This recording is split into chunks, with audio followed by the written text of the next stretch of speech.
रक्षाबंधन पर 5 जुगाड़ू बहू का एक भाई। जहां नीतू कथा की उनके पुश्तैनी ससुराल में पहली रसोई थी। तीनों बड़ी बहुएं बावर्ची खाने में उपस्थित हैं। बड़ी जेठानी जी, मैं तो कहती हूँ हम तीनों बावर्ची खाने से बाहर चलते हैं। हमारे होने से दोनों देवरानियां भी असहज हो रही हैं और कोई पर्व के पकवान थोड़ी बनाने हैं, बना लेंगी ये।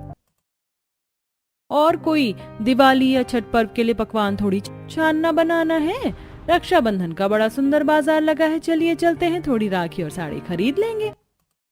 जहां रक्षाबंधन को लेकर मिष्टी सेजल के मन में उत्साह भरी थी, तभी पायल कहती है, मिष्टी सेजल, तुम दोनों हमारे पुश्तैनी ससुराल के रिवाज को अच्छी तरह से जानती हो कि हमारे खानदान की बहुएं खरीदारी के लिए हवेली से बाहर नहीं जाती हैं। पर जेठानी जी, बहू को बाहर जाने की इजाजत क्यों नहीं है? देवरानी जी, ऐसा इसलिए है क्योंकि माँ जी हवेली की पुश्तैनी रीति रिवाज को लेकर बहुत पक्की हैं। हम बहुओं को साल में पर्व पर ही बाहर जाने की इजाजत होती है, वो भी केवल हमारे कुल की पंडित जी को निमंत्रण देने। अभी रक्षाबंधन पर भी जाएंगे। पुश्तैनी ससुराल के कायदे कानून सुनकर नीतू और कथा दंग हो जाती है, क्योंकि दोनों ही बड़े गरीब घर द्वार से थीं, जिनको वसुंधरा के दोनों बेटों ने अपने पसंद से चुना था। इसीलिए वसुंधरा देवी ने राजी खुशी से दोनों की शादी करवा दी। पर जेठानी जी, हम दोनों हर साल रक्षाबंधन पर अपने हाथों से बनाई हुई राखी अपने भाई की कलाई पर बांधते हैं।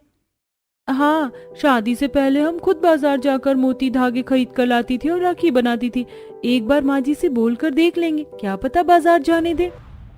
वैसे तो माँ जी का स्वभाव कायदों को लेकर बहुत कड़ा है, उन्हें कितना भी मक्खन लगा लो वो नहीं पिघलने वाली।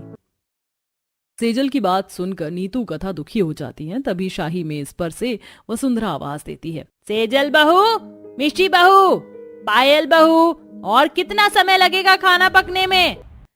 जी बस बनी वाला है माँ जी, केवल कचौरी लगानी है।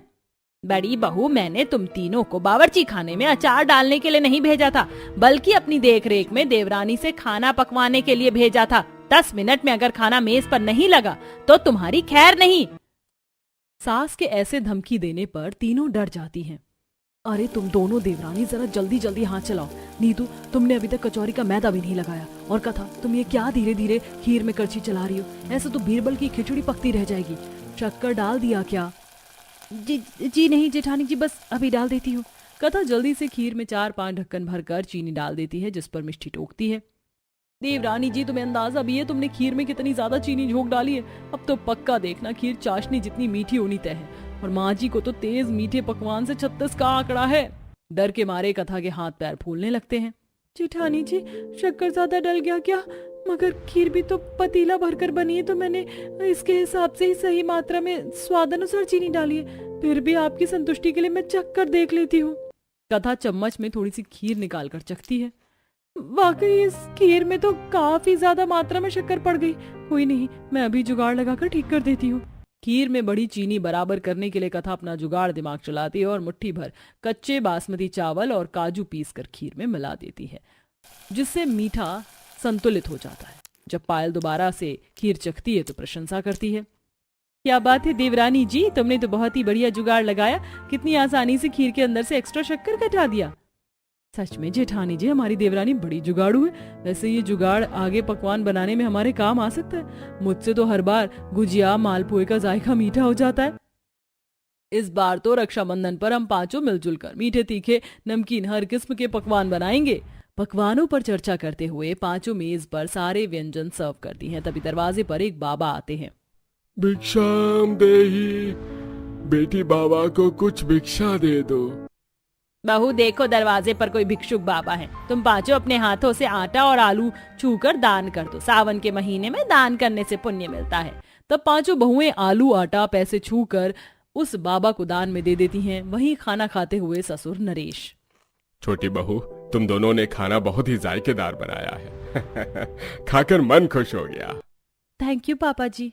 वाकई बहू, तुम दोनों का हाथ मिर्च मसाले डालने में जमा हुआ है। खाने का जायका इन सब चीजों से अच्छा और खराब होता है। इस बार रक्षाबंधन पर अपने भाइयों को भी ऐसे ही पकवान बनाकर खिलाना। जी माँ जी। माँ जी, क्या हम रक्षाबंधन के शॉपिंग के लिए बाहर जा सकते हैं, अगर आप सहमत हो? ठीक है बहू, कराना शॉपिंग, लेकिन पहले तुम पांचों पंडित जी को न्योता दे आना। रक्षाबंधन की पूर्णिमा पर हम 11 पंडित से हवन और उन्हें सात्विक भोजन खिलाते हैं। आज तो तुम पांचों ने रसोई में ही ज्यादा समय खपा दिया, तो कल चले जाना। अगले दिन पांचों बहुएं पुश्तैनी पहनावा और ज्वेलरी पहनकर पंडित जी को न्योता देने चल पड़ती है। कई दिन पहले से ही बाजार में रक्षाबंधन की चहल पहल छाई हुई थी। कुछ ही देर में पांचों घने जंगल से होकर गुजरती हैं, जहाँ घने मोटे तने वाले पेड़ थे। चिड़िया पेड़ों पर बसावट डालकर बैठी थी। गाय और बच्चियां चराइयों में चर रही थीं। जंगल का खुशहाल वातावरण देख पांचों खुश होती हैं। इन पेड़ों पर हरी हरी पंछियों की मीठी तान, ठंडी हवा, ये वातावरण मन को मोह लेने वाला है। सच में इस जंगल में कितना सुख भरा वातावरण है। थोड़ी देर यहीं शरण ले लेते हैं। ठंडकपन भरा स्थान देखकर पांचों कुछ पल आराम करने ठहर जाती हैं, जहां ठंडी ठंडी हवाओं में उन्हें झपकी आने लगती है। जब पांचों की आंख खुलती है तो वो हक्की बक्की हो जाती हैं, क्योंकि वो चोरों के चंगुल में फंसी हुई थी। कौन हो आप लोग? छोड़ो, हमें जाने दो। चली जाना, पर जान छुड़ाने के बदले अपने सारे बेशकीमती जेवर हमें दे दो। डर के मारे बारी बारी से सब गहने दे देती हैं। ज्यादा चाल पट्टी खेलने की जरूरत नहीं है, ये चेन भी उतार। नहीं, मैं ये किसी कीमत पर नहीं दूंगी, ये मेरे भैया की निशानी है। जिद मत करो नीतू, दे दो। चांदी की चेन ही तो है, इसके चक्कर में हम जान से हाथ धो बैठेंगे। नहीं, मैं नहीं दूंगी। लालची ठग चोर जल्लाद की तरह उसके गले से चेन खींच लेता है, जिससे कि वो एक ठोस कटे पेड़ की जड़ पर गिरती है, जिससे सर जख्मी हो जाता है। माँ, मेरा सर। नीतू, तुम ठीक तो हो? कोई बचाइए हमें। हे भगवान, कैसे पत्थर दिल लोग हैं, खड़े होकर तमाशा देख रहे हैं। कृष्ण कन्हैया, ये चोर तो हमारे प्राण के खोजी हो गए हैं, बचाओ प्रभु। उस टाइम जंगल में लकड़हारे लकड़ियां काट रहे थे, पर कोई भी मदद को आगे नहीं आता। तभी गरीब सुनील अपनी जान दांव पर लगाकर उन सब चोरों को मारकर उन पांचों बहू को उनके चंगुल से छुड़ाकर बचाता है। बहन, आप सब ठीक तो हैं? भैया, आपका बहुत शुक्रिया जो आपने हमें बचा लिया। हम चलते हैं। बहन, सूरज डूब गया है, अंधेरा भी होने वाला है। इस वक्त जंगल पार करके जाना सुरक्षित नहीं होगा। पास ही में मेरी छोटी सी झोपड़ी है, आप सब चलिए। पांचों सुनील के साथ उसके गरीब से बसेरे में आती हैं, जो कि घने जंगल के बीचों बीच घास पत्ते की मढ़ाई खड़ी थी। आओ बहन, मुझ गरीब की कुटिया में आपका स्वागत है। यही छोटा सा ठिकाना है मेरा। सुनील कच्ची मिट्टी पर चटाई बिछा देता है। पांचों बैठ जाती हैं। एक छोटा सा मिट्टी का चूल्हा बना था, डिब्बे में मुट्ठी भर अनाज थे। थोड़े में ही वो गरीब भाई 2 टाइम पकाकर खाता था। पर कहते हैं ना कि एक गरीब चौखट पर आए मेहमान की जितनी कदर करता है, अमीर भी उतना बढ़ चढ़कर नहीं करता है। मैं आप सबके लिए चाय बनाता हूँ। भैया, आपको हमारे लिए परेशान होने की आवश्यकता नहीं है। बहन, भाई कहा है तो दरवाजे पर आई बहनों का आदर भाव करने दो। मैं बस थोड़ी लकड़ी काट कर आता हूँ। सुनील जैसे झोपड़ी से बाहर जाने लगता है तो जख्म से लड़खड़ा जाता है। तभी कथा मिष्टी देखती हैं कि उसका पैर लहूलुहान है। दोनों के आंसू छलक पड़ते हैं। भैया, आपको तो कितना गहरा जख्म आया है, आप यहीं रुकिए, हम लकड़ी लाते हैं।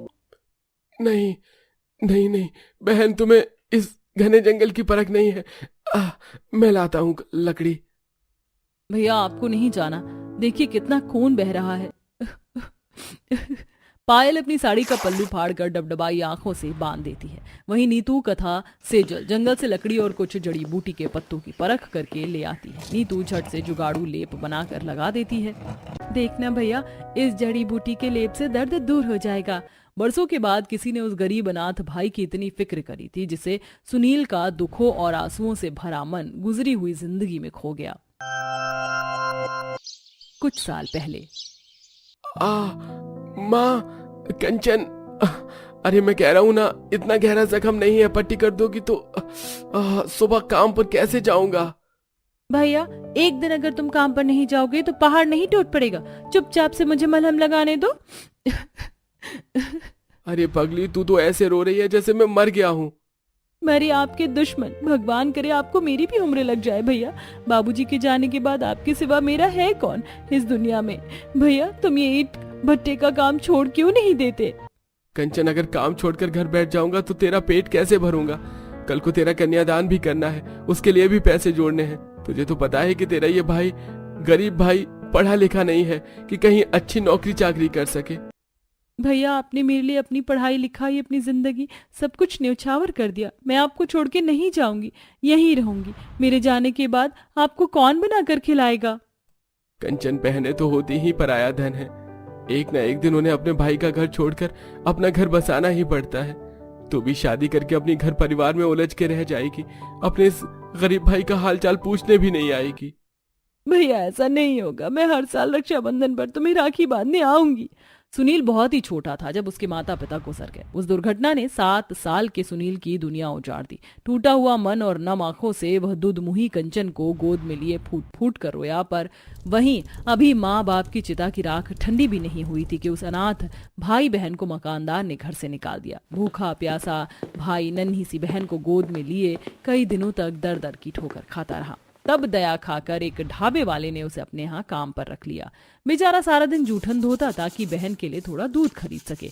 ऐसे ही कई साल गुजर गए। सुनील खुद नहीं पढ़ सका, लेकिन उसने अपनी बहन को खूब पढ़ाया लिखाया। फिर एक दिन, सुनील, अरे खाने के टाइम तो कम से कम शरीर को आराम दिया कर। चल रोटी खा ले। काका, काम नहीं करूंगा तो रक्षाबंधन पर अपनी बहन को उसका मनपसंद तोहफा कैसे दिलाऊंगा? सुनील, कंचन के लिए एक बड़ा ही अच्छा रिश्ता आया है। लड़के का अच्छा खासा घर परिवार है। काका, आप बात चलाइए। मगर लड़के वाले की दहेज की मांग है। काका, दहेज की चिंता मत कीजिए, बस मेरी कंचन को खुश रखे, मैं सब कर लूंगा। 1-2 दिन बाद ही लड़के वाले कंचन को देखने आते हैं और उसे पसंद करके 1 महीने बाद शादी रखते हैं। समय गुजरता है। सुनील दिन रात दहेज की चिंता में घुलता रहता है और एक दिन भट्टी में ईंट बनाने के दौरान हाथ जला लेता है। माँ, मेरा हाथ। सुनील, तू ठीक तो है? हे राम, कितना हाथ जल गया है। क्या हो गया है तुझको?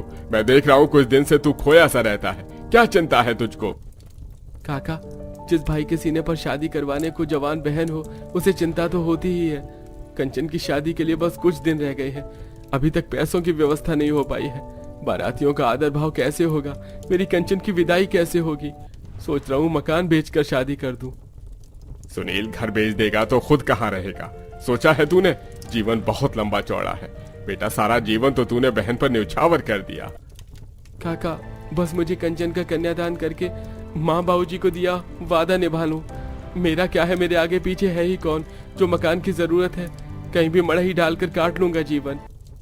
आखिरकार दहेज की रकम जोड़ने के लिए वह गरीब भाई खून पसीने से कमाए पाई पाई जोड़कर बनाया हुआ घर बेचकर धूमधाम से बहन की विदाई कर देता है और खुद कर्ज के बोझ के नीचे आ जाता है, जिसे वो जंगल में बसावट कर लकड़ी काट कर बेचकर गुजर करने लगता है। इसी तरह से कई साल गुजर जाते हैं, मगर हर रक्षाबंधन पर उस गरीब भाई की कलाई सूनी रह जाती है। गुजरे पलों को याद करके सुनील की आंखें छलक पड़ती हैं। सुनील की दुखड़ी कहानी सुनकर पांचों का मन भर आता है। हर साल कंचन मेरी कलाई पर अपने हाथों से राखी बनाकर बांधती थी, मेरे लिए खुद से पकवान बनाकर खिलाती थी। अब तो हर साल कलाई सूनी रह जाती है। बोलते बोलते उसके मन में भरी अथाह पीड़ा आंसू बनकर बहे जा रही थी। भैया, अपने आंसू पोंछ लीजिए। आज हम अपने हाथों से आपके लिए खाना बनाएंगे। पांचों बहुएं गरीबी के अभाव में थोड़े से राशन में ही मिलजुल कर खाना पकाती हैं और परोस कर खिलाती हैं। अगले दिन पांचों पंडित जी को न्योता देकर वापस घर आती हैं और अपनी सास पति को सब कुछ बताती हैं। अगर वो सही मौके पर नहीं आते तो जाने क्या हो जाता।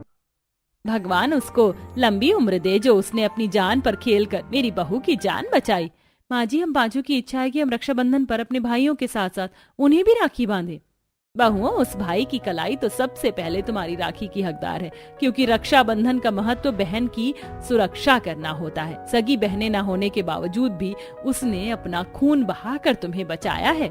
अपनी सास की सहमत हो जाने पर पांचों काफी ज्यादा खुश होती हैं और रक्षाबंधन की तैयारी में जुट जाती हैं। सुनील भैया काफी सीधे आचरण के हैं। उन्हें रक्षाबंधन पर हमारे महंगे उपहार देने से कहीं ठेस न पहुंचे, इसलिए हम पांचों उनका मान रखने के लिए खुद से पकवान, कपड़े, राखी सब बनाएंगे। पांचों जुगाड़ू बहुएं रक्षाबंधन के लिए बाजार जाती हैं और कथा कपड़े की दुकान पर आती हैं। ये लीजिए, बिल्कुल मक्खन जितना मुलायम कपड़ा है, मक्खन की तरह कट जाएगा। ये लड्डू कलर भैया पर खूब खिलेगा, यही ले लेते हैं। कथा दुकानदार से कपड़ा खरीदती है। वहीं दो बहू रक्षाबंधन पर पकवान बनाने के लिए सूजी, मावा, घी वगैरह की खरीदारी करती हैं और दो बहू राखी बनाने के लिए मूर्ति, गोटे, लेस खरीदती है। मिष्टी देखो, ये लाल रंग का रेशमी धागा कितना चमकदार है, इसकी राखी अच्छी बनेगी। मैं तो मोर पंख वाली राखी बनाऊंगी, देखो कितना जच रहा है। रक्षाबंधन की शॉपिंग करने के बाद पांचों जैसे ही घर जाने के लिए वापस मुड़ने लगती हैं तो वह सुनील को बाजार में बोरी ढोते देखती हैं। उसके हाथ और पैरों में नील पड़ा था, जो कि मार खाने के चोट के निशान थे। अरे ओ हरामखोर, ये क्या कछुए की तरह धीरे धीरे बोरी उतार रहा है? जितने में तू एक बोरी उतार रहा है, बाकी लेबर 4 उतार रहे हैं। चल फूट यहाँ से, तेरे बस का नहीं है ये। सेठ, ऐसा मत कहो, मुझे दिहाड़ी मारने दो। तुम मुझे बाकियों से थोड़े कम पैसे दे देना। कल रक्षाबंधन है, मुझे अपनी बहनों को उपहार देना है। सुनील की लाचारी देखकर पांचों का मन का चोट पड़ा। रोते हुए सब घर चली आई। अगले दिन पांचों रक्षाबंधन पर उपवास रखकर पकवान राखी बनाने में जुट गईं। इतने में पांचों के भाई भी राखी बंधवाने के लिए आ गए। नमस्ते नमस्ते माँ जी, पापा जी। खुश रहो पायल बहू, सेजल, मिष्टी बहू। अरे कहाँ हो पांचों? कार्तिक और पार्थ राखी बंधवाने के लिए आ गए हैं, नाश्ता पानी करवाओ। जी माँ जी। तब पायल उन्हें बिठाकर नाश्ता परोसती है। अरे बहन, खाएंगे पिएंगे बाद में, पहले हमें राखी बांध दो। अभी नहीं भैया, पहली राखी हम बड़े भैया को बांधेंगे। पायल ने कार्तिक को सब कुछ बताया। सुनील का किया त्याग बलिदान सुनकर उनकी भी आंखें भर गईं। कुछ ही देर में पांचों जुगाड़ू बहू थाल में राखी मिठाई पकवान सजा लेती हैं। वहीं कथा अपने हाथों से सिले कपड़े ले लेती है और पांचों सुनील को राखी बांधने के लिए जाने लगती हैं। तभी उनके पांचों भाई भी उनके साथ चल पड़ते हैं। रुकिए दीदी, हम सब भी आपके साथ चलेंगे।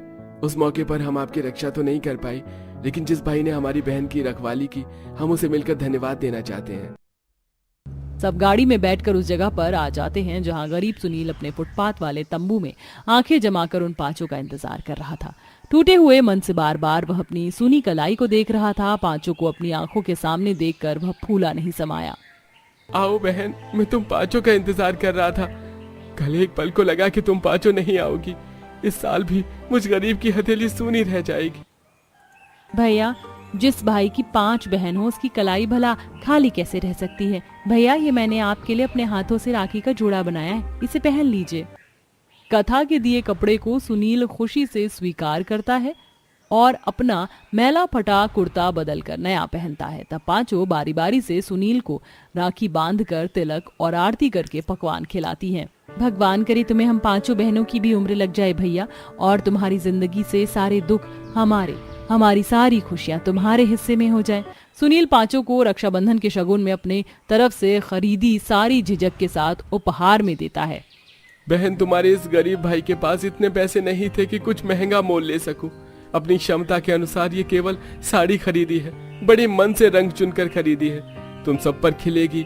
कथा बहन, ये गुलाबी साड़ी तुम्हारे लिए। पायल बहन, ये नीली साड़ी तुम्हारी। मिष्टी बहन, ये हरी वाली तुम्हारी, और ये लाल संतरी तुम्हारी।